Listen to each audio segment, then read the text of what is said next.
नागपुरात हल्ल्याचा सुनियोजित पॅटर्न, मुख्यमंत्री फडणवीसांनी व्यक्त केला संशय, तर पेट्रोल बॉम्ब फेकले गेले। हा पूर्वनियोजित कट, उपमुख्यमंत्री शिंदेंचाही दावा।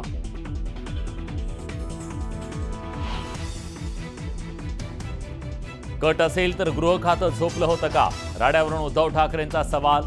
भाजपनं झेंड्यातला हिरवा रंग काढावा, मग आम्हाला हिंदुत्व शिकवावं, ठाकरेंचा टोला।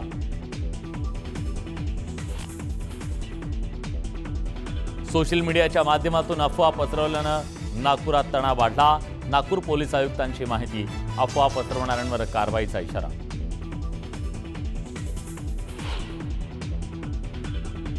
पोलिसांवर हल्ले करणाऱ्यांना सोडणार नाही, कायदा हातात घेणाऱ्यांवर कारवाई होणार। नागपूर हिंसाचाराच्या घटनेवरून मुख्यमंत्री देवेंद्र फडणवीसांचा इशारा। नागपुरातल्या राड्यानंतर आज तणावपूर्ण शांतता। नागपुरातील 11 भागात संचारबंदी लागू, मोठ्या प्रमाणात पोलीस बंदोबस्त।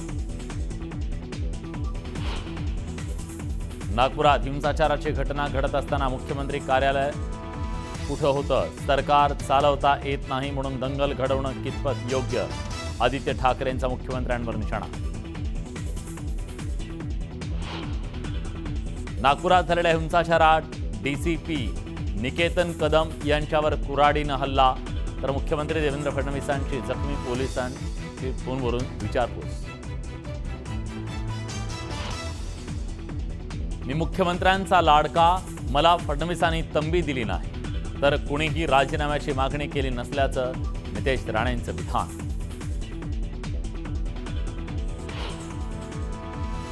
कुणाच्याही धार्मिक भावना दुखावल्या नाहीत, औरंगजेबाला मांडणाऱ्यांनी अफवा पसरवली।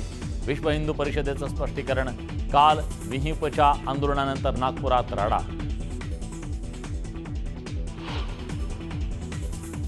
मुख्यमंत्री देवेंद्र फडणवीस, उपमुख्यमंत्री एकनाथ शिंदेंचा आज दिल्ली दौरा। केंद्रीय मंत्र्यांच्या कौटुंबिक कार्यक्रमासाठी हजर राहणार, तर शिंदे औरंगजेब कबरीबाबत भाजपच्या केंद्रीय नेतृत्वाशी करणार चर्चा। कृषीमंत्री माणिकराव कोकाटेंना कोर्टाकडून दिलासा, सत्र न्यायालयाच्या आदेशाला स्थगिती द्यायला कोर्टाचा नकार। सुनावणी 21 एप्रिलपर्यंत तहकूब।